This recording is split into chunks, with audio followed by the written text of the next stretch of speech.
Good morning, friends. My name is Sanket Garg. I am a chartered accountant, and I thank CA Vivek Khurana ji and CA Sansar channel for giving me this platform to come with a very emerging topic and very hot topic and to keep my views in front of you. So today's topic is doing business in United States of America. As you all know, that US is a very flourishing economy, a very strong economy, and very powerful economy. And US is a land of opportunity. In US, everyone is given the equal opportunity, the equal level playing field, and you can express your views. You can do a business, and you can do a good business, and the environment is very friendly. A business friendly environment US government is creating. Now, the what is the main benefit of doing business in United States? So जो main benefit है कि US पूरी दुनिया के लोगों को welcome करता है। यूएस में किसी भी कंट्री का कोई भी पर्सन जा सकता है, अपना बिजनेस को एस्टेब्लिश कर सकता है। एंड जो अमेरिकन होते हैं वो सारे लोगों को वेलकम करते हैं। उनका मानना ये है कि अगर आप सोसाइटी के ऊपर इम्पैक्ट लेके आते हैं, अगर आप कोई एक ऐसा अच्छा बिजनेस क्रिएट करते हैं, कोई एक ऐसा सस्टेनेबल स्टेबल बिजनेस क्रिएट करते हैं जो सोसाइटी को फायदा हो, जिससे सोसाइटी को फायदा हो, जिससे किसी इकोनॉमी को फायदा हो, और जिससे सारे लोगों को फायदा हो, पूरे दुनिया को फायदा हो, तो वो उस चीज के लिए उस चीज को उस स्टेप को वेलकम करते हैं। अगर आप डाटा को या स्टैटिक्स को चेक करेंगे तो more than 40% motels in United States of America are owned by non-resident Indians, and in Silicon Valley more than 33% CEOs are Indians. So America ने अमेरिका की जो इकोनॉमी, अगर हम बात करते हैं कि अमेरिका की इकोनॉमी एक फ्री इकोनॉमी है, जहां पे कोई भी पर्सन जा सकता है और एक बढ़िया बिजनेस कर सकता है, स्टेबल बिजनेस कर सकता है, और एक फ्रेंडली एनवायरनमेंट अमेरिकन गवर्नमेंट उनको देती है। नाउ हम बात करेंगे कि अमेरिका के अंदर बिजनेस करने के एडवांटेज किस क्या क्या है, क्यों हम जाके अमेरिका के अंदर बिजनेस करें। क्योंकि वो एक टेक्नो फ्रेंडली कंट्री है, वो टेक्नोलॉजी का रेस्पेक्ट करते हैं, वो नई टेक्नोलॉजी के लिए ओपन होते हैं। पॉलिटिकल स्टेबल कंट्री है, इतना ज़्यादा पॉलिटिकली मूवमेंट नहीं है। फेवरेबल इकोनॉमी है। इंटेलेक्चुअल प्रॉपर्टीज जो होती हैं उनका प्रोटेक्ट करती है। अगर आपने कोई टेक्नोलॉजी डेवलप करी है तो आपको ये डर नहीं है कि इस टेक्नोलॉजी के ऊपर क्या कोई इसको कॉपीराइट कर लेगा। उसके बाद में अगर आपको यूएस के अंदर जाके फ्यूचर में रहना है, और अगर आप पहले से बिजनेस कर रहे हैं यूएस के अंदर, तो इमिग्रेशन जो है वो इजी हो जाता है। और आप ये देखिए कि दुनिया में जितने भी इन्वेस्टर्स होते हैं वो एक ऐसी इकोनॉमी में, ऐसी कंट्री में, ऐसी कंपनी में पैसा लगाना चाहते हैं जो फाइनेंशियली स्टेबल हो, जो ग्रोइंग हो, जो यूजर फ्रेंडली हो। तो वहां पे आपको वीसीज भी मिल जाएंगे, इन्वेस्टर्स भी मिल जाएंगे, ईपीई फंड्स भी मिल जाएंगे। तो अगर किसी कंपनी को अपना कैपिटल रेज करना है अपनी कंपनी के लिए, तो definitely US is a very good market where in you can find the VCs and the PEs. उसके बाद में वहाँ की जो लॉज हैं, जो रेगुलेशंस हैं, वो business friendly laws and regulations हैं। वहाँ पे क्या है कि जो वहाँ की गवर्नमेंट है, चाहे वो फेडरल गवर्नमेंट हो या वो स्टेट गवर्नमेंट हो, वो जितने भी बिजनेसेस होते हैं उनकी हेल्प करने को हमेशा रेडी रहते हैं। उनको बताते हैं कि आपको क्या करना है, कैसे करना है, और वो उनका जो नेचर होता है बहुत सपोर्टिव होता है। उसके बाद में वहाँ की जो गवर्नमेंट है वो कई तरह के इंसेंटिव भी देती है, जैसे कि सब्सिडीज देती है, लोअर टैक्सेशन देती है, या फिर कोई सब्सिडी देती है अलग अलग तरह की, सो दैट कि आप अपने बिजनेस को अच्छे से ग्रो कर पाओ, आपको एक रीजनेबल टाइम मिल पाए, और आप अपने आप को फ्लरिश कर पाओ। उसके बाद में एक सबसे बड़ा एडवांटेज है equal opportunities for the foreign business owners. देखिए ये दुनिया की सारी इकोनॉमी इस तरह का काम नहीं करती हैं। क्योंकि अगर ये देखिए कि कोई भी कंट्री में अगर आप बिजनेस करने के लिए जाएंगे, तो उस कंट्री के जो लोकल प्लेयर्स होंगे वो आपको डेफिनेटली एक चैलेंज देंगे, और वो नहीं चाहेंगे कि आप अपने बिजनेस को बहुत ज़्यादा वहाँ पे इंक्रीज करो, बढ़ाओ। सॉरी। बट यूएस के अंदर ऐसा नहीं है।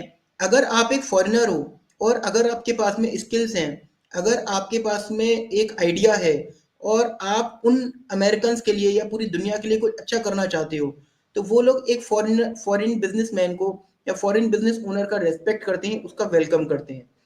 उसके बाद में अगर आपको अमेरिकन से डील करना है, आपको अमेरिकन क्लाइंट अपनी क्लाइंट लिस्ट में चाहिए, तो definitely US is one of the doing business in US is one of the good method, wherein if you incorporate the entities in the USA and start doing the business, so you can tap the US market and you can build the trust in front of the Americans. Now बात करते हैं कि business structure कितने तरीके के होते हैं US के अंदर। देखिए, यूएस का जो लॉ है, वो अगर आप ओवरव्यू करोगे तो यूएस का law more and less like Indian law की तरह ही है। तो यूएस में मेजरली 5 तरह के बिजनेस लॉज होते हैं। Number 1 is sole proprietorship, number second is partnership, number third is limited liability corporations, number fourth is C corporation and number 5 is S corporation. तो अब हम एक एक करके बात करते हैं कि ये किस तरह के बिजनेस स्ट्रक्चर होते हैं, क्या इनके एडवांटेजेस होते हैं, क्या इनके डिसएडवांटेजेस होते हैं। तो पहले हम बात करते हैं सोल प्रोप्राइटरशिप। देखिए, सोल प्रोप्राइटरशिप सबसे इजी फॉर्म ऑफ बिजनेस है। ये सिमिलरली ऐसे आप मान के चल सकते हो जैसे कोई इंडिविजुअल पर्सन अपना बिजनेस कर रहा है और ईयर एंड पे वो अपना बुक्स ऑफ अकाउंट मेंटेन करेगा और उसके बाद में अपना जो इनकम टैक्स का रिटर्न भरेगा, उस इनकम टैक्स के रिटर्न के अंदर ही वो बिजनेस की इनकम को भी शो करेगा और उसके बाद में रिटर्न को फाइल करके अपना बिजनेस क्लोज कर देगा। ठीक है। तो सोल प्रोप्राइटर में एक इंडिविजुअल पर्सन होता है, उसमें कोई किसी भी तरह की सेपरेट आपकी लीगल एंटिटी नहीं होती, कोई सेपरेट आपका बिजनेस स्ट्रक्चर नहीं होता। आप उस सोल प्रोप्राइटरशिप को अपने नाम से भी चला सकते हो, या अगर आपको अपने नाम से नहीं चलाना, आपको कोई ट्रेड का नेम रखना है, तो आप एक ट्रेड का नेम भी रख सकते हो, जैसे कि कोई P Q R limited, X Y Z limited. और आप लीगली अपने जो इनकम टैक्स का रिटर्न है उसके अंदर उस बिजनेस की इनकम को शो कर सकते हो और उसके बाद में उसका टैक्स लायबिलिटी जो भी उसका बनेगा वो ईयर एंड पे आप उसका कंप्लायंस कर सकते हो। तो सोल प्रोप्राइटर का जो कंसेप्ट है वो इंडिया में भी सिमिलर है और यूएस के अंदर भी सिमिलर है। तो दोनों जगह सोल प्रोप्राइटर का, आप जैसे इंडिया में भी आप देखोगे काफी स्मॉल स्मॉल बिजनेस ओनर्स होते हैं, उन्होंने किसी तरह का लीगल एंटिटी नहीं बनाया होता है, कंपनी नहीं बनाई होती है, कोई उन्होंने पार्टनरशिप फर्म नहीं बनाई होती है। तो वो लोग भी बिजनेस करते हैं और बाद में उनकी इनकम उसके अंदर टैक्सेबल हो जाती है। ठीक है। तो sole proprietor is a very easy thing. यहाँ पे आप अलग से अपना ट्रेड नेम भी ले सकते हो। उसके बाद में क्या है कि अगर आपको केवल एक बिजनेस जैसे स्टार्ट करके देखना है कि मैं एक रिस्क लेके देखता हूँ, स्मॉल रिस्क लेके देखता हूँ, तो उस केस में आप सोल प्रोप्राइटरशिप का जो मॉडल है वो आप अडेप्ट कर सकते हो। Then comes to partnership. So partnership जो होती है, पार्टनरशिप फर्म भी सिमिलर अगेन इंडिया की तरह ही मॉडल है। जैसे इंडिया में पार्टनरशिप फर्म्स होती हैं जहाँ पे एक से ज्यादा लोग मिलके एक पार्टनरशिप एंटिटी को फॉर्म कर लेते हैं, इसी तरीके से करके वहां पे भी पार्टनरशिप फर्म्स होती हैं जहाँ पे दो दो या दो से ज्यादा लोग एक पार्टनरशिप फर्म को फॉर्म कर सकते हैं। अब यहाँ पे पार्टनरशिप जो होती है यूएस में, वो दो तरह की पार्टनरशिप होती है। एक होती है लिमिटेड पार्टनरशिप और दूसरी होती है लिमिटेड लायबिलिटी पार्टनरशिप। तो देखिए, लिमिटेड पार्टनरशिप में क्या होता है कि अगर मान के चलिए आपके 3 पार्टनर्स हैं, तो 3 पार्टनर्स में 2 पार्टनर ऐसे होंगे जिनका लायबिलिटी लिमिटेड होगा और एक या एक से ज्यादा एक या एक पार्टनर होगा उसका लायबिलिटी अनलिमिटेड होगा। तो लिमिटेड पार्टनरशिप में क्या होता है कि सारे जो पार्टनर्स होते हैं उनकी लायबिलिटी लिमिटेड नहीं होती है। ठीक है। कुछ पार्टनर्स की लायबिलिटी लिमिटेड होती है और कुछ पार्टनर्स की लायबिलिटी अनलिमिटेड होती है। बट जो लिमिटेड लायबिलिटी पार्टनरशिप होती है, लिमिटेड लायबिलिटी पार्टनरशिप के अंदर सारे पार्टनर्स की लायबिलिटी लिमिटेड होती है और अगर कोई एक पार्टनर का एक्ट है उसकी वजह से जो अनलिमिटेड लायबिलिटी वाला पार्टनर है उसको उसका कंपनसेशन नहीं जो है देना पड़ता है। तो लिमिटेड लायबिलिटी पार्टनरशिप जैसे इंडिया में कंसेप्ट चलता है, सिमिलर कंसेप्ट यूएस के अंदर है और हम इस चीज को भी फॉर्म कर सकते हैं।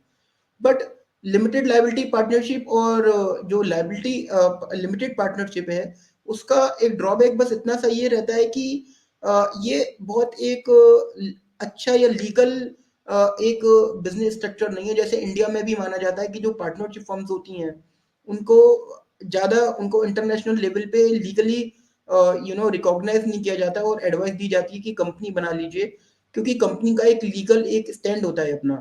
तो सिमिलर कंसेप्ट पार्टनरशिप का यूएस के अंदर है।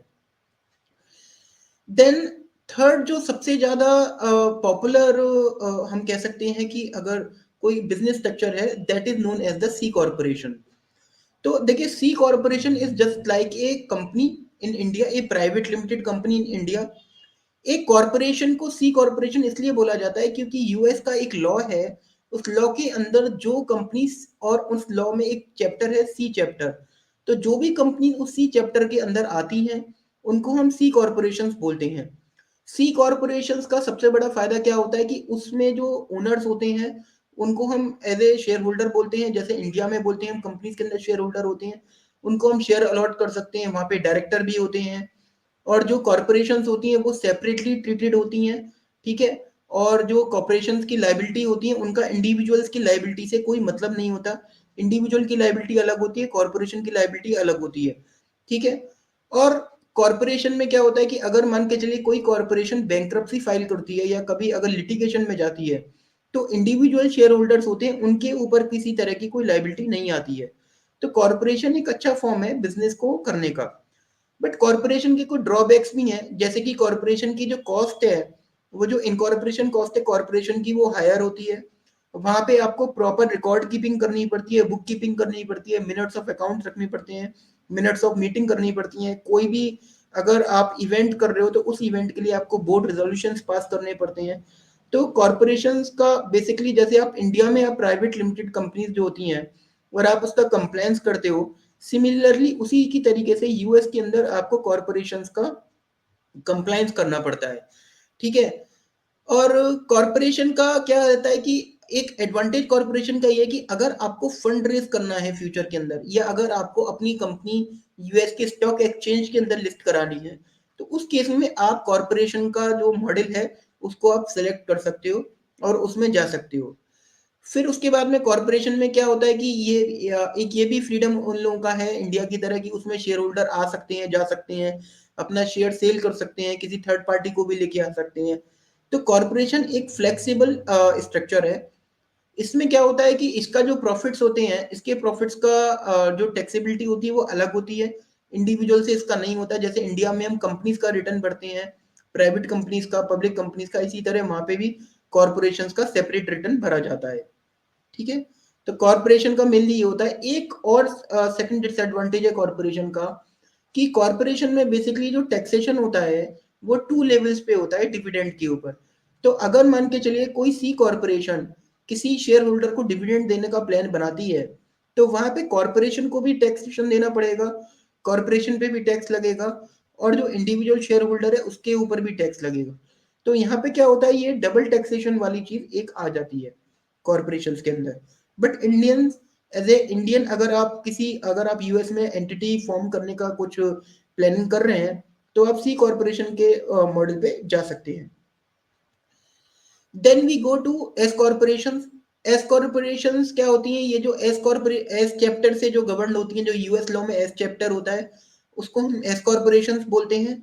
बेसिकली एस कॉरपोरेशन में क्या होता है कि किसी भी तरह का जो इनकम होती है, वो इनकम कंपनी को टैक्सेबल नहीं होती है, बट वो पास थ्रू हो जाती है, और जो कंपनी के जो शेयर होल्डर्स होते हैं उनको वो टैक्सेबल इनकम आ जाती है। सॉरी। जैसे फॉर एग्जाम्पल, मान के चलिए कि अगर कोई एस कॉरपोरेशन है, उसको अगर $1 लाख का प्रॉफिट हुआ है किसी फाइनेंशियल ईयर में, तो वो जो $1 लाख का जो प्रॉफिट होगा उसके ऊपर एस कॉरपोरेशन को टैक्सेशन नहीं देना है, किसी भी तरह का डायरेक्ट टैक्स उनको नहीं देना है। वो सारा का सारा 1 लाख प्रॉफिट जो होगा, वो जितने भी उसके शेयर होल्डर्स होंगे उनको पास ऑन हो जाएगा, और वो शेयर होल्डर उस प्रॉफिट के ऊपर टैक्स देंगे। तो एस कॉरपोरेशन को हम वहां पे पास थ्रू एंटिटी भी बोलते हैं, और जिसमें क्या होता है कि जितना भी प्रॉफिट होता है वो इंडिविजुअल्स को पास ऑन हो जाता है। अब बेनिफिट एस कॉरपोरेशन का क्या होता है कि क्योंकि इंडिविजुअल का जो वहां पे टैक्सेशन रेट होता है वो प्रोग्रेसिव बेसिस पे होता है, स्लैब वाइज होता है, जैसे इंडिया में होता है। तो अगर इनकम का जो प्रॉफिट है आपका पास ऑन होता है तो आपको स्लैब्स का बेनिफिट मिल जाता है। बट सी कॉरपोरेशन में ऐसा नहीं होता है, सी कॉरपोरेशन को अपना टैक्स अपने आप ही देना पड़ता है। तो वहां पे उसको फ्लैट रेट टैक्स देना पड़ता है, जैसे इंडिया में चलता है, और सी कॉरपोरेशन को उस चीज का बेनिफिट नहीं मिलता है। But S corporation as an Indian हम लोग नहीं बना सकते हैं, क्योंकि एस कॉरपोरेशन बनाने के लिए पहली बात तो वो डोमेस्टिक कॉरपोरेशन होनी चाहिए। उसके बाद में उसमें जो अलाउड शेयर होल्डर्स होते हैं वो केवल इंडिविजुअल हो सकते हैं, कोई ट्रस्ट हो सकती है, स्टेट हो सकते हैं। बट उसमें अगर आप चाहते हो कि कोई पार्टनरशिप फॉर्म, कोई कॉरपोरेशन या कोई non resident alien share holder बन जाए, तो वो एस कॉरपोरेशन के अंदर अलाउड नहीं होता है। तो अगर मैं एज एन इंडियन ये चाहूं कि मैं एस कॉर्पोरेशन यूएस के अंदर जाके ओपन कर लूं, तो मैं वो नहीं कर सकता हूं, क्योंकि मैं नॉन रेसिडेंट हूं। फिर एक लिमिट क्या होती है कि एस कॉर्पोरेशन जो होती हैं उसमें 100 शेयर होल्डर्स तक ही मैक्सिमम हो सकते हैं, उसके ऊपर आप एस कॉर्पोरेशन में शेयर होल्डर नहीं रख सकते हो। और इसमें जो क्लासेस होती है स्टॉक की, केवल एक ही क्लास के स्टॉक होते हैं। जैसे अगर आप इक्विटी कर रहे हो तो इक्विटी करोगे, प्रेफरेंस कर रहे हो तो प्रेफरेंस करोगे, मल्टीपल टाइप ऑफ स्टॉक्स आप इसके अंदर नहीं रख सकते हो। उसके बाद में क्या होता है कि कुछ इनएलिजिबल कॉरपोरेशन होती हैं जिनको आप एस कॉरपोरेशन नहीं बना सकते हो, जैसे कि कुछ फाइनेंशियल इंस्टीट्यूशंस होते हैं, इंश्योरेंस कंपनीज होती हैं, डोमेस्टिक इंटरनेशनल कॉरपोरेशन होती हैं। तो एस कॉरपोरेशन कोई लोकल यूएस के रेसिडेंट के लिए बहुत अच्छा है। बट अगर मैं किसी वर्ल्ड वाइड किसी और कंट्री के बंदे के लिए बात करता हूँ, जिसके पास में यूएस का रेसिडेंशियल स्टेटस नहीं है या यूएस की सिटीजनशिप नहीं है, तो ऐसा बंदा एस कॉरपोरेशन नहीं बना सकता है। ठीक है जी। अब एस कॉरपोरेशन के अगर हम कुछ कैरेक्टरिस्टिक्स की बात करते हैं कि एस कॉरपोरेशन जो होती है एक गुड चॉइस होती है अगर आप यूएस के रेसिडेंट हो। अ, और एस कॉरपोरेशन में क्या होता है कि आप बिजनेस कर सकते हो, यहाँ पे आपको कोई डिविडेंड के ऊपर अलग से टैक्स नहीं देना, क्योंकि ये पास थ्रू एंटिटी हो जाती है। और एस कॉर्पोरेशन में क्या होता है कि मान के चलिए कि अगर कोई जितने भी शेयर होल्डर्स होते हैं वो उनका मतलब एंट्री और एग्जिट जो होता है वो भी उसके अंदर इजी हो जाता है, और ऐसा नहीं है कि एस कॉर्पोरेशन पे कोई इम्पैक्ट पड़ेगा। तो कितने भी शेयर होल्डर उसके अंदर ऐड हो सकते हैं नए, और पुराने एग्जिट हो सकते हैं, but maximum limit up to 100 रहेगी। एक चीज ये होती है कि एस कॉर्पोरेशन में अगर आपको अपनी आपने कोई एंटिटी बनाई यूएस के अंदर, और अगर आप उसको एस कॉर्पोरेशन बनाना चाहते हो, तो आपको अलग से आईआरएस के अंदर एक फॉर्म भरना पड़ता है, और वो फॉर्म के अंदर आपको डिक्लेयर करना पड़ता है कि मैं अपनी एंटिटी को as a S corporation treat करना चाहता हूँ। ठीक है। इसके बाद में एक सबसे फ्लेक्सिबल बिजनेस मॉडल होता है, एक सबसे फ्लेक्सिबल एंटिटी स्ट्रक्चर होता है, जिसको हम कहते हैं लिमिटेड लाइबिलिटी कंपनी। देखिए, लिमिटेड लाइबिलिटी कंपनी जो होता है वो मिक्सचर होता है डिफरेंट काइंड ऑफ कॉरपोरेशंस का, यानी कि डिफरेंट काइंड ऑफ लॉस का। उसमें पार्टनरशिप फर्म भी हो सकती है, कॉरपोरेशंस भी हो सकती है, इंडिविजुअल भी हो सकता है। तो लिमिटेड लाइबिलिटी कंपनीज जो होती हैं that is a mix of all three kind of business structure. ठीक है। इसमें तीनों तरह के बिजनेस स्ट्रक्चर जो होते हैं उनका वो मिक्स होता है। अब लिमिटेड लाइबिलिटी कंपनीज का फायदा क्या होता है? लिमिटेड लाइबिलिटी कंपनीज का सबसे बड़ा फायदा क्या होता है कि वो उसमें जो लाइबिलिटीज होती हैं वो लाइबिलिटीज आपकी लिमिटेड होती हैं। यानी कि अगर कोई कंपनी कोई लिमिटेड लाइबिलिटी कंपनी अगर बैंक्रप्सी में जाती है, तो जो इंडिविजुअल ओनर्स होंगे, इंडिविजुअल ओनर्स को अपने पर्सनल एसेट्स को वहां पे उसमें पे करने की जरूरत नहीं है, और वो पर्सनल एसेट्स इंडिविजुअल्स के प्रोटेक्ट करता है। दूसरी चीज है कि लिमिटेड लाइबिलिटी कंपनी जो होती है उसके पास में फ्लेक्सिबिलिटी होती है कि वो अपना टैक्सेशन का स्ट्रक्चर चूज कर सकते हैं। यानी कि जो ओनर्स होते हैं लिमिटेड लाइबिलिटी कंपनी के, वो या तो as a limited liability company बन के टैक्स दे सकते हैं, या फिर वो एज ए सी कॉरपोरेशन बन के टैक्स दे सकते हैं, या फिर वो अपनी इंडिविजुअल अपनी इनकम में भी जाके उसमें टैक्स ले सकते हैं। यहाँ पे मैं आपको एक चीज क्लैरिफाई करना चाहूंगा कि यूएस में दो चीजें होती हैं, एक होता है कंपनी फॉर्मेशन करना, दूसरा होता है कि आपको टैक्स किस तरीके से देना, और टैक्सेशन के लिए भी एंटिटी का अलग से सिलेक्शन करना। तो अगर मैंने अपनी कोई कंपनी बनाई है और मैंने वो company as a limited liability company के फॉर्म में बनाई है, तो जरूरी नहीं है कि मेरे को टैक्स भी उस तरीके से देना है। मैं एज ए पार्टनरशिप फर्म की तरह भी उस पर टैक्स दे सकता हूँ, या मैं एज ए सी कॉर्पोरेशन की तरह भी उसमें टैक्स दे सकता हूँ। तो लिमिटेड लाइबिलिटी कंपनीज में ये फ्लेक्सिबिलिटी होती है, और यूएस टैक्स लॉज में इस तरह की फ्लेक्सिबिलिटी है कि आप अपना एंटिटी का स्ट्रक्चर चूज कर सकते हो कि आपको किस तरीके से टैक्सेशन करना है लिमिटेड लाइबिलिटी के अंदर। सॉरी। बट लिमिटेड लाइबिलिटी के अंदर एक डिसएडवांटेज ये होता है कि लिमिटेड लाइबिलिटी जो कंपनीज होती हैं वो मेनली स्टेट लॉट से चलती हैं। जैसे यूएस के अंदर 50 स्टेट्स हैं, तो 50 स्टेट से चलती हैं। अब क्या होता है कि कुछ स्टेट्स ऐसा बोलते हैं कि अगर कोई नया मेंबर आप ऐड करोगे लिमिटेड लाइबिलिटी के अंदर, तो वो आप नया मेंबर ऐड नहीं कर सकते, आपको वो लाइबिल जो एलएलसी कंपनी है उसको आपको डिसॉल्व करना पड़ेगा और आपको नई कंपनी बनानी पड़ेगी, तभी आप उसमें कोई एडिशन डिलीशन कर सकते हो। Even though limited liability company के अंदर कोई लिमिट नहीं होती है, आप कितने भी मेंबर उसमें ऐड कर सकते हो, कितने भी मेंबर उसमें से वो रिड्यूस कर सकते हो, मिनिमम एक मेंबर की भी एलएलसी हो सकती है। ठीक है, तो वहां पे जो एलएलपी के जो ओनर्स होते हैं, एलएलसी के ओनर्स होते हैं, इनको हम मेंबर्स बोलते हैं, शेयर होल्डर्स नहीं बोलते हैं। ठीक है, और एलएलसी के जो ओनर्स होते हैं वो टैक्सेशन स्ट्रक्चर कैसे भी अपना चूज कर सकते हैं। मोस्टली अगर आप लोगों ने देखा होगा कि इंडियंस एलएलसी के ऊपर जाते हैं या सी कॉर्पोरेशन के ऊपर जाते हैं।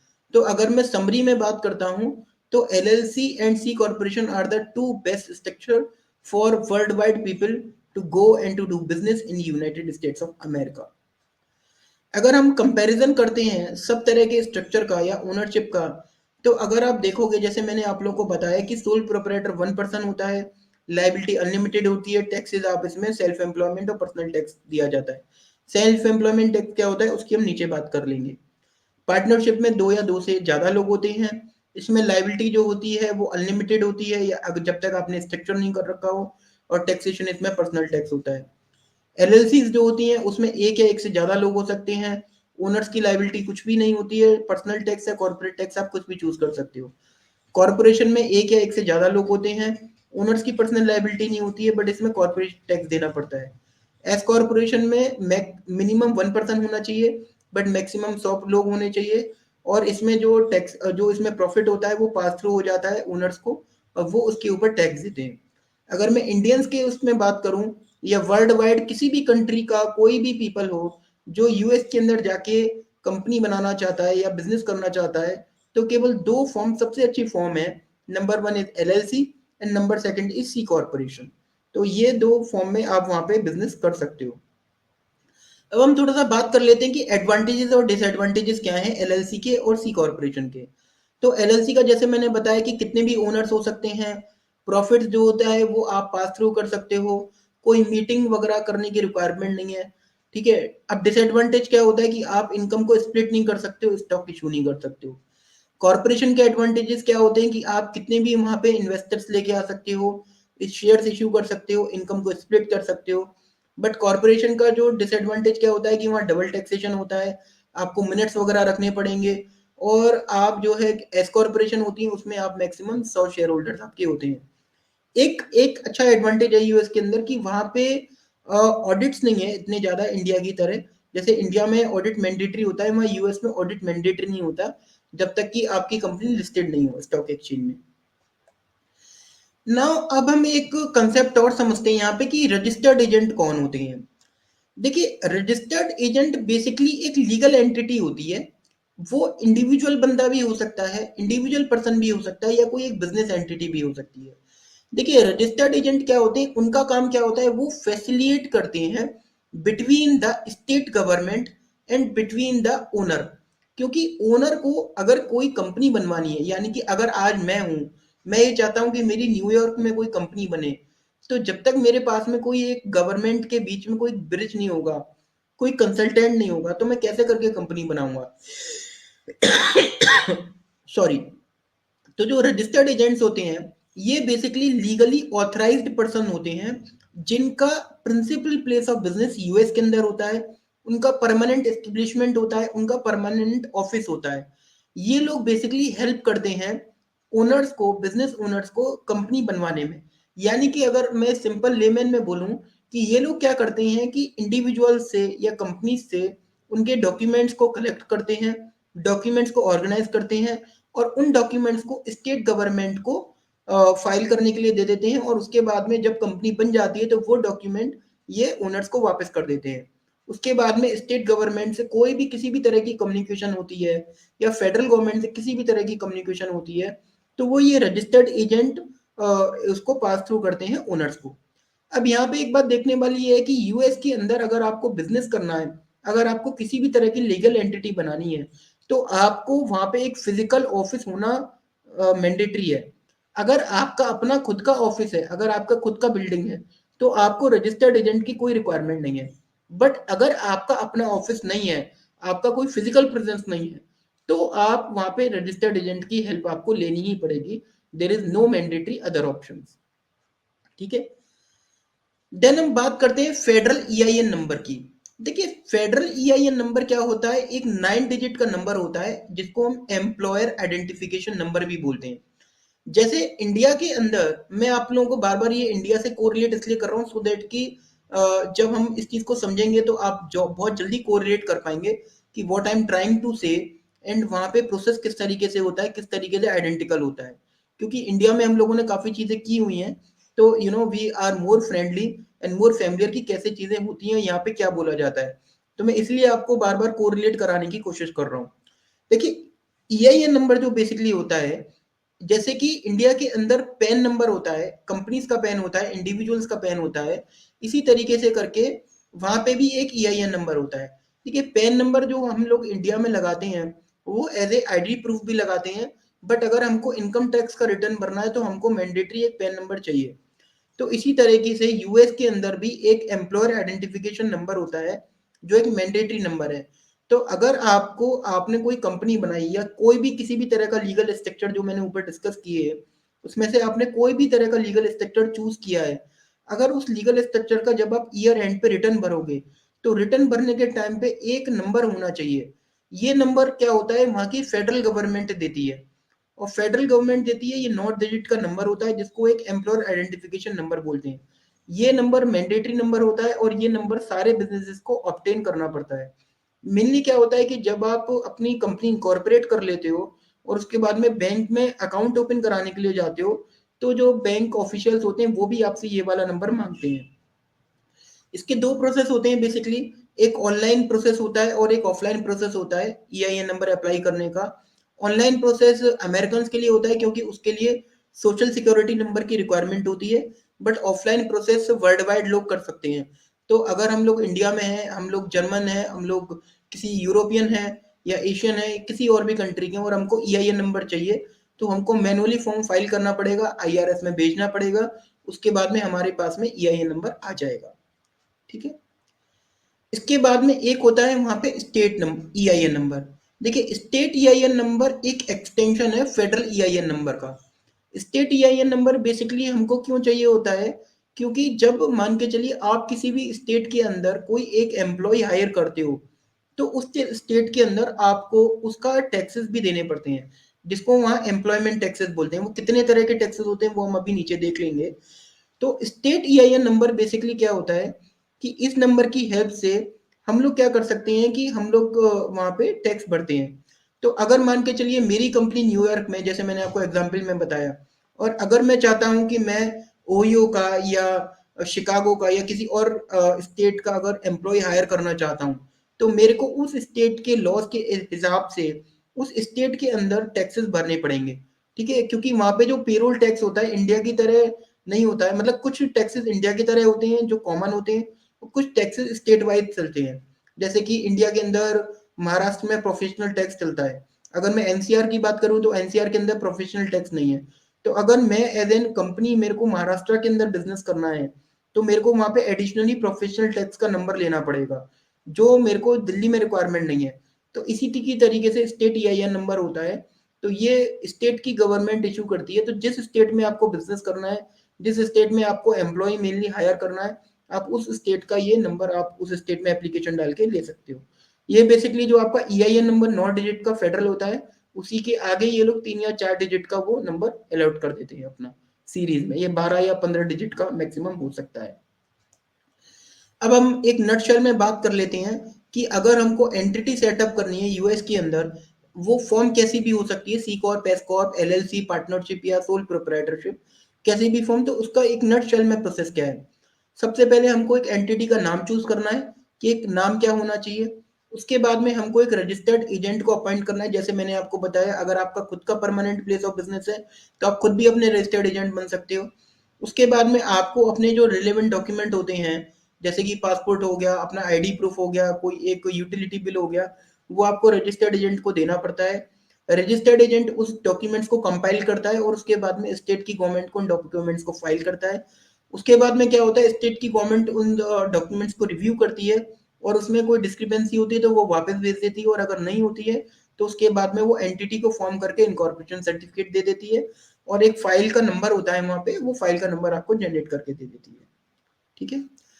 अब इसके बाद में एक बड़ा इमर्जिंग इशू है कि भाई आपको अकाउंट कैसे ओपन कराओ, बैंक अकाउंट। क्योंकि नॉर्मली आप ये देखिए कि कोई भी बैंक अकाउंट ओपन करने के लिए आपको बैंक में मैनुअली विजिट करना पड़ता है। तो लोगों का क्वेश्चन आता है कि क्या मेरे को अमेरिका में फ्लाई करना पड़ेगा, क्या मेरे को यूएस में जाना पड़ेगा अगर मेरे को वहां पे बैंक अकाउंट ओपन कराना है।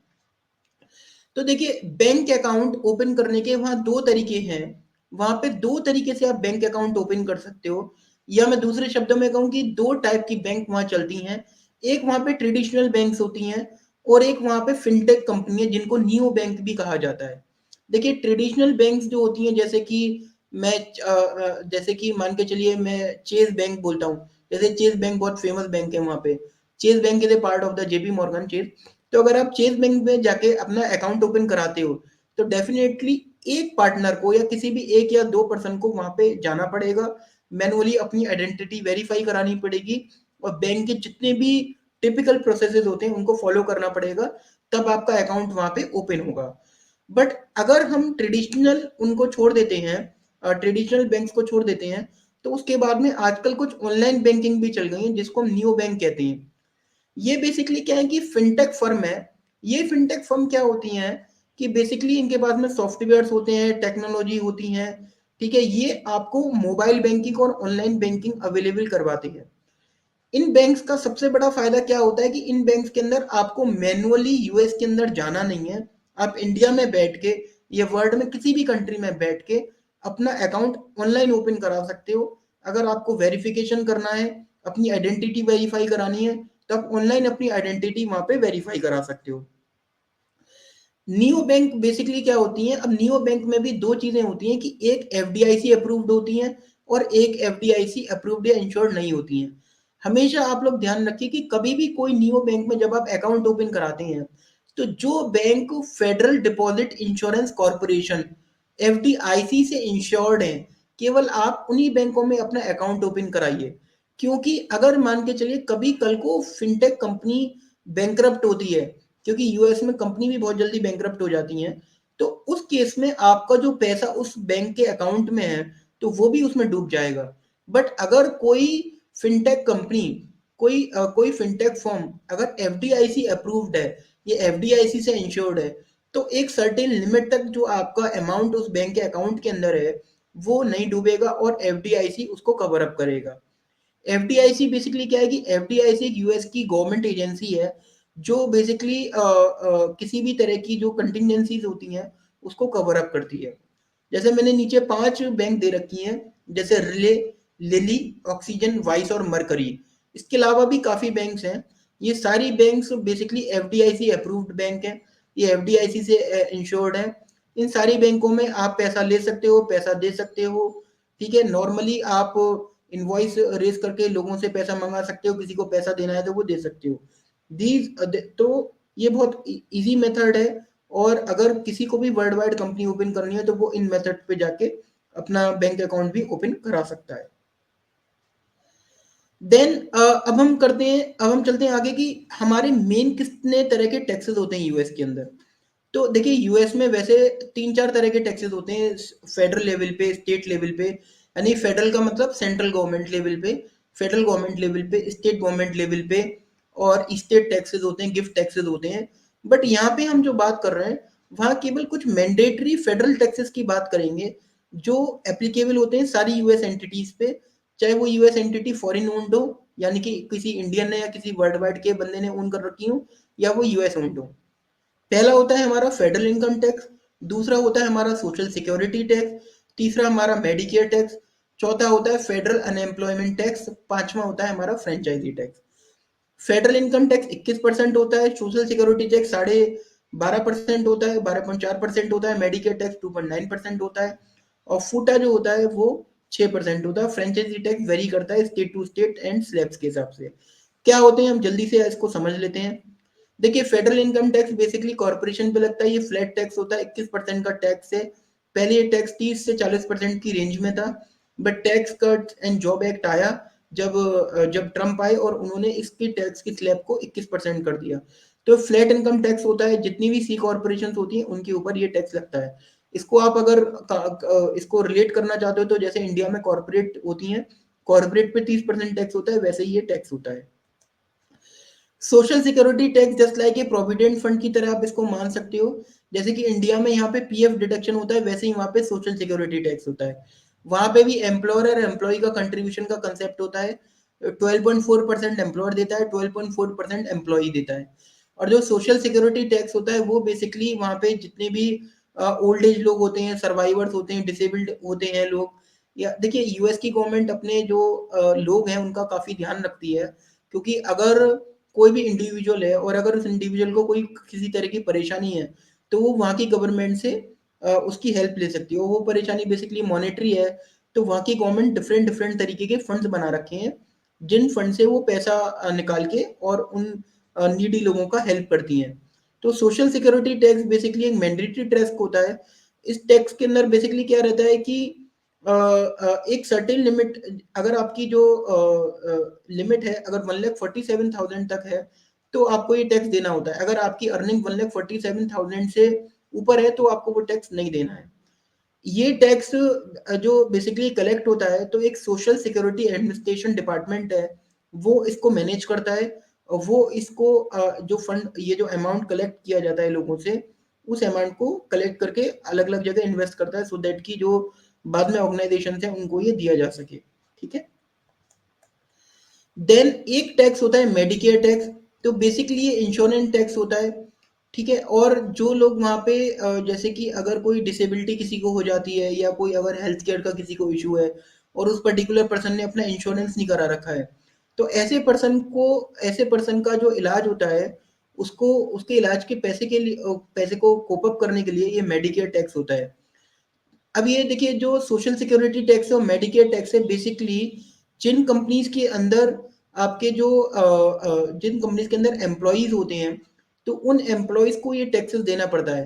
तो सपोज मैं किसी यूएस कंपनी के लिए काम कर रहा हूँ और मेरे को एक एक्स अमाउंट मिलता है, तो मेरे को उस अमाउंट में से सोशल सिक्योरिटी टैक्स भी देना पड़ेगा, मेडिकेयर टैक्स भी देना पड़ेगा। सिमिलरली क्या है कि मेरे साथ में एम्प्लॉयर को भी देना पड़ेगा। अब यहाँ समझने वाली बात ये है कि मैं ये दूंगा बट ये जरूरी नहीं है कि मैं उस पैसे का खुद यूटिलाइजेशन करूं। क्योंकि ये जो पैसा ये लोग लेते हैं, इस पैसे को किसी और पर्सन के लिए करते हैं। बट इनकी साइकिल चलती है। मान के चलिए मैं यूएस में पूरी लाइफ टाइम काम करता रहूंगा और एक टाइम के बाद में मेरी भी एक ओल्ड एज हो जाएगी। तो अगर मेरे को पैसे की रिक्वायरमेंट है तो ये वाले जो फंड होंगे, इन फंड से मेरे को भी पैसा मिलेगा। हो सकता है शायद उस टाइम पे मैं काम नहीं कर रहा हूँ। तो ये एक लाइफ साइकिल है जो बहुत एक अच्छा मॉडल उन लोगों ने बना रखा है। इसके बाद में एक अनएम्प्लॉयमेंट टैक्स होता है। ये 6% होता है। बेसिकली क्या होता है कि यूएस के अंदर भी अनएम्प्लॉयमेंट है। तो वो लोग क्या होता है कि अनएम्प्लॉयड लोगों को भी कुछ टाइम तक सपोर्ट करते हैं, क्योंकि सबकी फैमिलीज होती हैं और यूएस गवर्नमेंट इस चीज को लेकर बहुत ही कॉशियस है, आप लोग कह सकते हो। तो यूएस गवर्नमेंट जितने भी इस तरह की चीजें होती हैं उनको सपोर्ट करती है।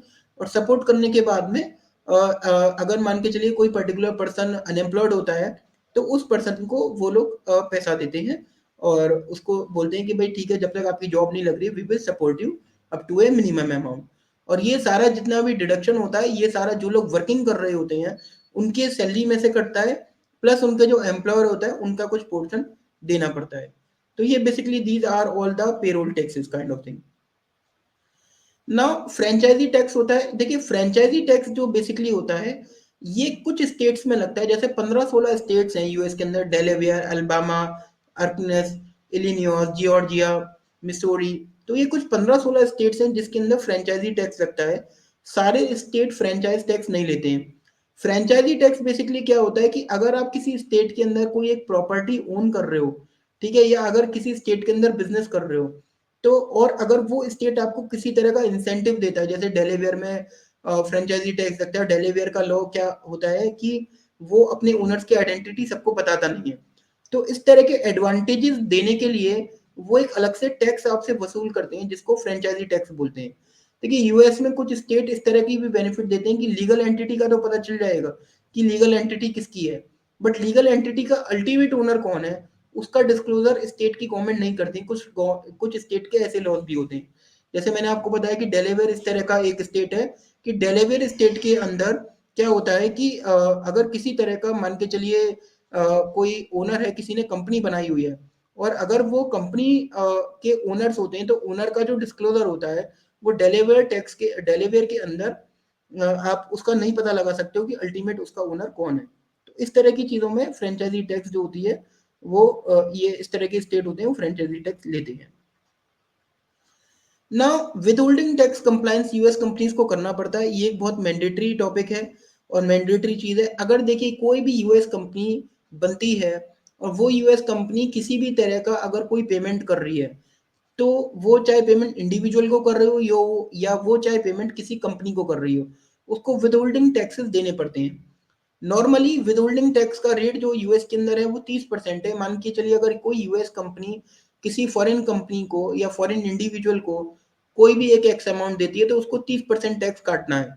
बट अगर मान के चलिए यूएस का उस पर्टिकुलर कंट्री के साथ में डबल टैक्सेशन अवॉइडेंस एग्रीमेंट है, तो उस केस में जो लोअर टैक्सेशन होगा, लोअर टैक्स के रेट के हिसाब से वो विदहोल्डिंग टैक्स कट जाएगा, यानी कि टैक्स फ्री का बेनिफिट मिल जाएगा। जैसे यूएस के इंडिया के साथ में डबल टैक्सेशन अवॉइडेंस एग्रीमेंट है, तो अगर मान के चलिए कि कोई रॉयल्टी या fees for technical services US की कोई कंपनी इंडियन पर्सन को या इंडियन एंटिटी को दे रही है, ठीक है, तो उस केस में जो 10% का रेट होगा विद होल्डिंग टैक्स का, वो एक लग जाएगा। अब इसमें फॉर्म्स क्या होते हैं? देखिए बेसिकली एक फॉर्म होता है W8 बैन और एक फॉर्म होता है W8 बैन ई। ये दोनों फॉर्म्स जो होते हैं ये मैंडेटरी रिक्वायरमेंट है यूएस गवर्नमेंट की कि कोई भी फॉरेनर को ये फॉर्म यूएस गवर्नमेंट को एज ए डिक्लेरेशन भर के देना पड़ता है। इसी फॉर्म के अंदर आप लोग लिखते हो कि भाई इंडिया का यूएस के साथ में डबल टैक्सेशन अवॉइड वो डीटीए एग्रीमेंट है, तो आप जो टैक्सेशन का रेट है वो कम कर लीजिए और 30% टैक्स मत काटिए। यूएस कंपनी को मैंडेटरी होता है कि वो ये वाले फॉर्म्स कलेक्ट करे, जो भी जिसको भी वो कोई पेमेंट कर रहा है, ठीक है, चाहे वो सैलरी का हो, चाहे वो प्रोफेशनल फीस का हो, चाहे टेक्निकल फीस का हो, चाहे डिविडेंड का हो, चाहे रॉयल्टीज का हो। और जो जो जो रिसीवर होता है उसका ये रहता है कि वो रिसीवर को ये सारे फॉर्म एज ए डिक्लेरेशन की तरह देने पड़ते हैं। जैसा मैंने आपको बताया कि फॉर्म 8 बैन और 8 बैन में इतना डिफरेंस है कि 8 बैन जो होता है वो इंडिविजुअल्स के लिए होता है और 8 बैन ई होता है वो कंपनीज के लिए होता है। यानी इंडियन कंपनीज को 8 बैन ई देना पड़ेगा, इंडियन इंडिविजुअल्स को 8 बैन देना पड़ेगा। अगर हम यूएस के मेजर फेडरल टैक्स फॉर्म्स की बात करते हैं, तो W2 होता है। W2 एक फॉर्म 16 की तरह होता है, यानी कि एक टैक्स स्टेटमेंट होता है। अगर आप किसी यूएस कंपनी के लिए जॉब कर रहे हो, तो at the end of the year वो आपको W2 इशू करके देते हैं कि पूरे साल में उन्होंने आपको कितनी सैलरी दी, कितना टीडीएस कटा। फॉर्म 941 होता है, जैसे हम यहाँ पे 24Q 26Q भरते हैं, क्वार्टरली टीडीएस के रिटर्न भरते हैं, वैसे ही वहाँ पे फॉर्म 941 भरते हैं। अब यूएस के अंदर एक चीज क्या होती है कि अगर आपको अपना इनकम टैक्स का रिटर्न नहीं भरना है, तो जैसे इंडिया में गवर्नमेंट एक्सटेंशन कर देती है, ठीक है, हम बिलेटेड रिटर्न फाइल करते हैं, बट उस बिलेटेड रिटर्न को फाइल करने के हम अलग से एप्लीकेशन नहीं डालते हैं। बट यूएस के अंदर अगर आपको रिटर्न ड्यू डेट पे फाइल नहीं करना है और ड्यू डेट के बाद में करना है, तो हमको फॉर्म 700 फॉर्म भरना पड़ता है। उसके बाद में अगर पार्टनरशिप फर्म की अगर आपकी है, तो उसमें आपको 1065 भरना पड़ेगा। एस कॉर्पोरेशन को 1120 एस, स्टेट को 1120 एफ, सी कॉर्पोरेशन को 1120, इंडिविजुअल्स को 1040। और अगर आप नॉन रेसिडेंट इंडिविजुअल हो, यानी कि कोई इंडियन है या वर्ल्ड वाइड कोई बंदा है जिसकी यूएस में कोई इनकम है, तो उसको 1040 एनआर भरना पड़ेगा। अब एक हम टॉपिक है जिसको मैं रिलेट करने की कोशिश करूंगा कि देखिए जैसे कि आपको पता होगा कि काफी इंडियंस ऐसे हैं जिनकी यूएस के अंदर सब्सिडरी चल रही है और इंडियंस यहीं बैठ के काम करते हैं, उनका बैक ऑफिस में यहीं पे सारा सेटअप है। वो यूएस जाते हैं आते हैं, कुछ एम्प्लॉय यूएस के अंदर भी हैं और लोगों ने अपना सब्सिडरी और होल्डिंग का रिलेशनशिप एक बना रखा है। इस तरह की जो कंपनीज होती हैं या इस तरह की जो ओनर्स होते हैं, उनको दोनों कंट्रीज के लॉज को प्रॉपर तरीके से मैनेज करना पड़ता है और और प्रॉपर तरीके से फॉलो करना पड़ता है। अगर वो फॉलो नहीं करते हैं, तो उस केस में क्या होता है कि उनके ऊपर पेनल्टीज लग सकती हैं, इंडिया में भी लग सकती हैं और यूएस में भी लग सकती हैं। अब कब हम ये मानेंगे कि कोई भी जो मतलब कोई भी ओनर है जिसका इंडिया में भी कंपनी है और यूएस में भी कंपनी है, ठीक है, दोनों जगह अगर कोई कंपनी चला रहा है, तो कब हम उसको एसोसिएट एंटरप्राइजेस के टेस्ट पे उसको करेंगे कि ये हमारे रिलेटेड है, रिलेटेड एंटिटीज हैं। तो मैं इसमें आपको ज़्यादा डीप में नहीं लेके जाऊंगा, बट आप यहाँ पे इनकम टैक्स एक्ट है इंडिया का, इसमें एसोसिएट एंटरप्राइज की डेफिनेशन दे रखी है सेक्शन 92 में, आप इसको रेफर कर सकते हो। तो एसोसिएट एंटरप्राइज की अगर इस डेफिनेशन में किसी भी अगर पैरा में अगर आप अगर फॉल करते हो, या अगर आप जो बिजनेस कर रहे हो वो किसी भी तरीके से रिलेट करता है और वो रिलेशन इस डेफिनेशन में फॉल करता है, तो फिर आपको दोनों कंट्रीज की कंप्लायंसेस करनी पड़ेंगी। यानी कि इंडिविजुअल कंप्लायंस तो करनी पड़ेंगी, जैसे कि इंडिया की अलग करोगे, यूएस की अलग करोगे, बट कुछ ज्वाइंट कंप्लायंसेस भी होती हैं जो ज्वाइंट कंप्लायंसेस आपको करनी पड़ेंगी। यानी कि ज्वाइंट कंप्लायंसेस का मतलब जैसे कि ट्रांसफर प्राइसिंग एक होती है, तो ट्रांसफर प्राइसिंग की आपको कंप्लायंसेस करनी पड़ेंगी। आई मीन टू से यहाँ पे कि जैसे मैं एज एन इंडिविजुअल इंडिया में बिजनेस कर रहा हूँ और मैंने अपनी यूएस में भी कंपनी ओपन की हुई है, और अगर मैं दोनों कंपनीज के बीच में कुछ इस तरह के ट्रांजेक्शन कर रहा हूँ, या इस तरीके से करना हो कि दोनों कंपनीज के बिजनेस एक ही हैं या मिल रहे हैं, या दोनों कंपनीज के बिजनेस के ट्रांजेक्शन का नेचर मैच हो रहा है, तो वहां पे मेरे को इंडिया की मैं कंप्लेंस करूंगा क्योंकि इंडिया में कंपनी है, यूएस की मैं कंप्लेंस करूंगा क्योंकि यूएस में कंपनी है। बट इसके साथ में जो एडिशनल जो कंप्लाइंस होती हैं because of the related party, because of the relation, वो भी मेरे को मैंडेटरी एडिशनली करनी पड़ेगी। इसका सिंपल टेस्ट मैंने जैसे आपको बताया कि आप कोई भी जो ट्रांजेक्शन्स करते हो बिटवीन द रिलेटेड पार्टी, उस ट्रांजेक्शन को आपको एसोसिएट एंटरप्राइज के टेस्ट पे की डेफिनेशन में रिव्यू करना है। अगर वो एसोसिएट एंटरप्राइज के टेस्ट में फॉल हो जाती है तो डेफिनेटली आपको एक एडिशनल थर्ड कंप्लाइंस भी करनी पड़ेगी। अब एक बीच में इसमें एक और टॉपिक में लेके आता हूँ, ओवरसीज डायरेक्ट इन्वेस्टमेंट का। ठीक है, यानी कि अगर आपने यूएस में कंपनी बना ली और उसके बाद में अब आपको वहां पे इन्वेस्टमेंट करनी है, तो इन्वेस्टमेंट कैसे करोगे और इंडिया में उसका क्या लॉज है और किस तरह की उसकी रेगुलेशंस हैं।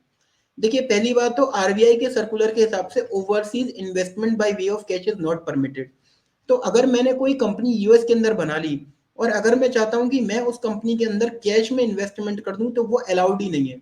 अगर मैं रेसिडेंट इंडियन हूं, मैं यहाँ पे केवल इंडियन पर्सपेक्टिव में बात कर रहा हूँ आपसे, कि अगर मैं कोई इंडियन हूँ और अगर मैं किसी यूएस कंपनी में इन्वेस्ट करना चाहता हूँ कैश में, तो मैं इन्वेस्टमेंट नहीं कर सकता। मैं किसी भी यूएस कंपनी के अंदर, चाहे वो मेरी अपनी ही कंपनी हो, अगर मेरे को उसमें शेयर होल्डिंग चाहिए, या मैं अगर एलएलसी बनाई है तो मेरे को उसमें जो कैपिटल कंट्रीब्यूट करनी है, तो वो मेरे को किसी बैंक के थ्रू ही करनी पड़ेगी। और जब मैं बैंक के थ्रू करूंगा तो उसके बाद में मेरे को एक जो एनुअल परफॉर्मेंस रिपोर्ट होती है, एनुअल परफॉर्मेंस रिटर्न होता है, वो भी मेरे को हर साल के एंड में फाइल करना है थ्रू दैट एडी बैंकर।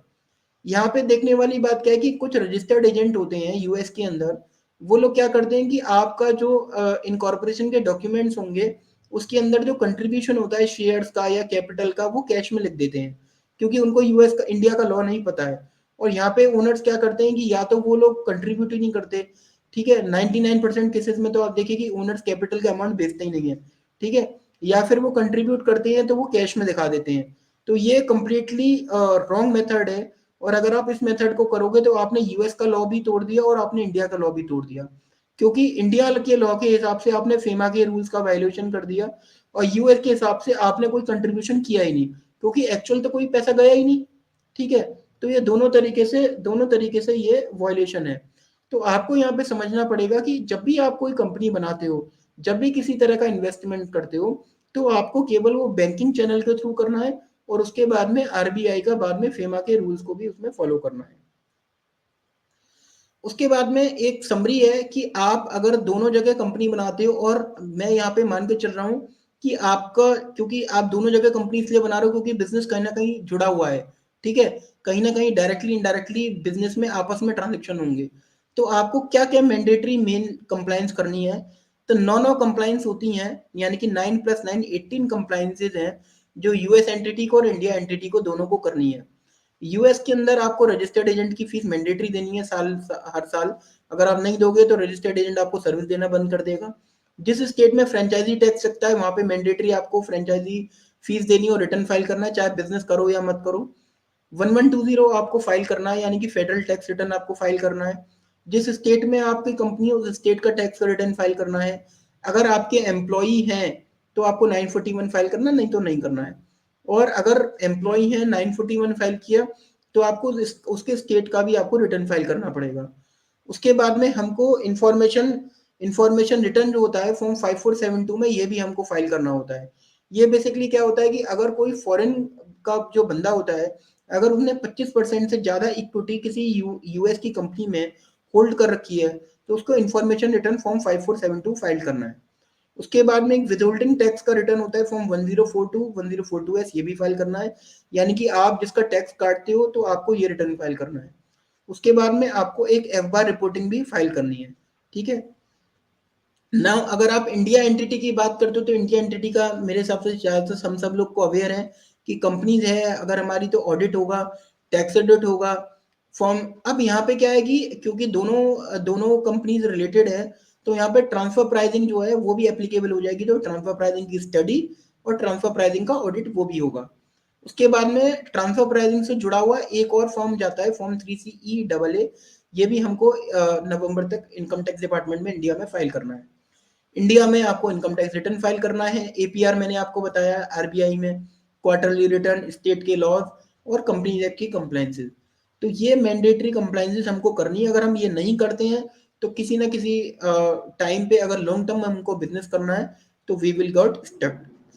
अब उसके बाद में लास्टली हम चलते हैं कि क्या की पॉइंट हमारे आएंगे कि जैसे कि आप ये देखिए कि यूएस के अंदर एक बात और होती है कि वहाँ का जो अकाउंटिंग ईयर होता है, यानी कि वहाँ का जो फाइनेंशियल ईयर होता है वो जनवरी टू दिसंबर होता है। इंडिया का जो फाइनेंशियल ईयर होता है वो अप्रैल टू मार्च होता है।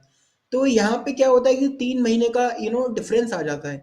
अभी क्या है कि हमको क्या करना है कि अब एक चीज ये होती है कि यूएस का जो टैक्स रिटर्न का टाइम होता है वो पहले हो जाता है, क्योंकि यूएस में टैक्स रिटर्न अप्रैल जनवरी में चालू होता है और अप्रैल में खत्म हो जाता है नॉर्मल, अगर आपने एक्सटेंशन नहीं ले रखी है।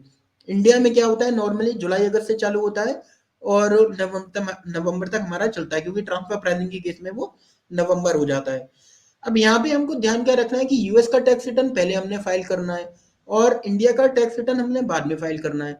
तो यहाँ पे और 3 मंथ का हमारा डिफरेंस भी रहेगा जो हमेशा चलता रहेगा। तो ऐसे केसेस में हमको बहुत प्रिकॉशन से काम लेना पड़ता है और हमको ये चाहिए कि जितने भी यूएस और इंडिया के बीच में जो भी मतलब हम ट्रांजेक्शन कर रहे हैं वो हमारे सारे कंपाइल्ड हो। अब जैसे मैं आपको यहाँ पे 4-5 पॉइंट बताता हूँ जो हमको मेनली ध्यान रखने की जरूरत है। यानी कि all inter company transaction between associate enterprise shall be accounted.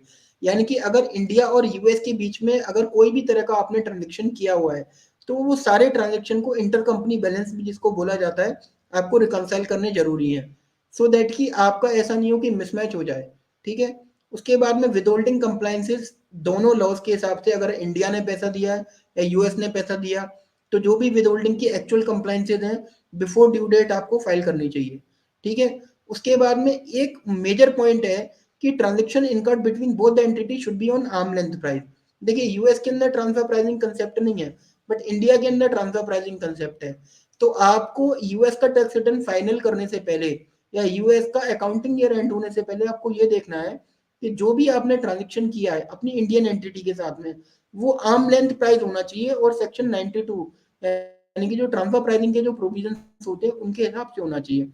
नहीं तो क्या होगा कि आप ट्रांजेक्शन करके बैठ जाओगे और ओवर प्राइस और अंडर प्राइस में क्या होगा, बाद में वो आपकी इनकम के अंदर ऐड हो जाएगा इंडिया के अंदर। इसलिए आप पहले से ही अपना बेंचमार्किंग एनालिसिस करा लें, जो भी आप सर्विसेज दे रहे हैं उन सर्विसेज का प्रॉपर तरीके से उसका एक बेस क्रिएट कर लें कि जैसे पर आवर आपको सर्विस देनी है, या आपको एक जो टेक्निकल एग्रीमेंट होता है वो भी आप तैयार करा लें। जो भी इंडिया में ट्रांसफर प्राइसिंग लॉज होते हैं उसके अकॉर्डिंगली जो भी डॉक्यूमेंटेशन होता है, जो भी बेस होता है, वो आप पहले से तैयार कराएं, सो दैट कि जब आप यूएस का फाइनल करें बुक्स ऑफ अकाउंट और जब आप इंडिया का फाइनल करें तो दोनों आपके वो बराबर हो, कहीं पे भी किसी तरह का डिफरेंस नहीं हो।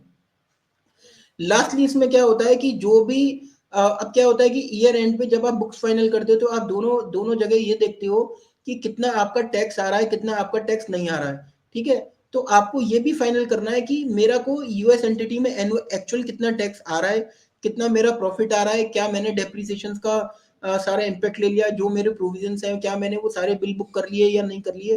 तो वो सारी चीजें भी हमको अकाउंट फॉर करनी है। तो दोनों कंट्रीज में अगर आप अपनी एंटिटी रन कर रहे हो, ठीक है, तो उन दोनों कंट्रीज का रिटर्न फाइल करने से पहले और बिफोर ड्यू डेट आने से पहले आपको ये सारे पॉइंट, मेजर जो पॉइंट है, ये आपको कंसिडर करने हैं। बिकॉज बाद में जब आप रिवीजन करते जाते हो तो वो आपके लिए डिफ़िकल्टी बढ़ती जाती है और पेनल्टीज़ और इंटरेस्ट वगैरह लगने की भी संभावनाएँ बढ़ जाती हैं। तो ये एक ब्रीफ था मेरी तरफ से। अगर फर्दर आपके कोई क्वेश्चंस हैं तो you can connect with me. ये मेरा नंबर है, ये मेरा ईमेल आईडी है and I am happy to help you to all of you. Thank you for your time, thank you for listening me and thank you all. Thanks.